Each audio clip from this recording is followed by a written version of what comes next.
How's it going, everyone? It's Milwaukee coming back at you once again, and today we're going to be discussing Detective Comics: The Wrath by John Layman with art by Jason Fabok. Let's get into it. Once again, I want to reiterate that I'm not reading the collections themselves, but the single issues contained within the collections. So sometimes if I talk about a backstory and it's not included in the collection, I have no way of knowing that.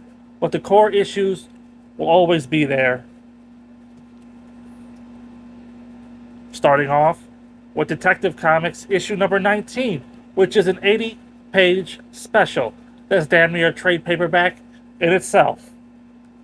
Batman takes out a new Man-Bat outbreak, and he takes out Man-Bat Mr. Zsasz, who points Batman in the direction of Emperor Penguin. Kirk Langstrom's wife takes the Man-Bat serum in order to go out there and bring home her husband, the Man-Bat, Kirk Langstrom, so that they can start a family. Bane tells his henchmen a story about an encounter he had with the Court of Owls, which is to be continued in Talon number 7. Guess I gotta start reading Talon now. The Penguin still has people employed in Emperor Penguin's organization, and he needs to get out of Blackgate prison and get his revenge on Emperor Penguin, who stole his empire.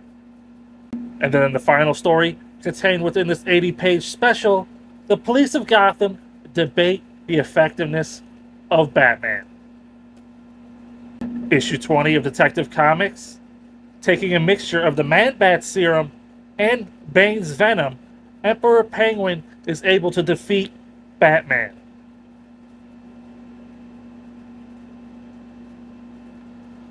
Only for Penguin to come help even the odds.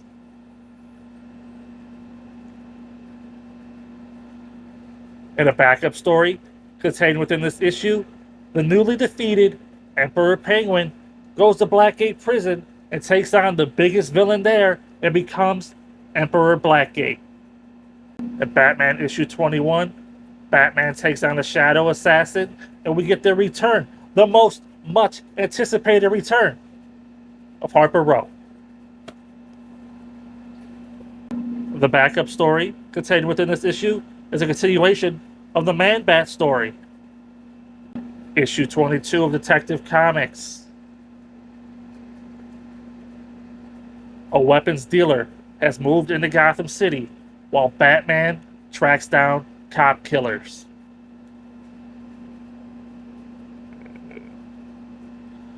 And the backup story, the Man-Bat story continues. Never ending, this Man-Bat story, I tell you. In Detective Comics Annual 2, we get stories featuring Detective Harvey Bullock. In Detective Comics number 23, Batman deduces the identity of the new villain in town named Wrath. And in the backup stories, the Man-Bat saga continues. And in Detective Comics, issue 24, Wrath, defeated by Batman, gets sent to Blackgate prison, where he links up with Emperor Blackgate. Could this lead to something big coming in the future, or is it a nothing burger? We're just going to have to continue reading John Layman's run to find out. So like I said earlier, I only read the single issues that are said to be contained in these trade paperback volumes. They may omit the Man-Bat backup stories, which would be a shame because they're actually pretty good. And I think they're going to conclude in the Man-Bat Villains issue, because as of yet, it's not finished. And I haven't read the Villains Month issue yet, so hopefully it concludes there, but who's to say? But other than that, right, you get a lot of bang for your buck with this volume. The 80-page special alone is half a trade paperback in and of itself. Yeah, a lot of the stories are short. They lead into, say, Talon, the series Talon, But, John Layman, again, navigates the waters. He's able to tell the story that he wants to tell with the page space he has available. Same thing happened to him with the Death of the Family volume, where he had to force that into his story. and the Emperor Penguin thing came along there. It concludes here. Not exactly a satisfying conclusion, in my opinion, for that story. I was really digging the character, wanting to see where it went next. But now that he's Emperor Blackgate and he's teaming up with Wrath, I hope it continues in the future. I'm not sure, because next is Gothtopia, which is kind of a crossover event that doesn't get really a lot of coverage or whatever. It's doesn't get its own standalone book or anything, so it's the forgotten crossover, I guess, with the New 52. Although I heard good things, so we'll see. You know, I have here my notes for Detective Comics Annual 2. The stories featuring Harvey Bullock. I wrote 5 stars next to it because it stars like a returning favorite character of mine in the villain role. I wasn't sure where this villain was going to show up in the New 52. They were pretty prominent prior. But here they make their first New 52 appearance, and that issue is really good. And it's contained here in the volume, so that's going to bring up my overall rating of the volume itself. The only real negative I could say about this volume is just one point in the book where, you know, Batman is considering Harper Row for the new Robin. And keep in mind, this is after Robin had just died, so Bruce is supposed to be grieving his son's death. And yet here he has this new character in mind to replace Damian as Robin. I didn't buy it. Not a Harper Row fan. Hopefully she doesn't become Robin. But who knows?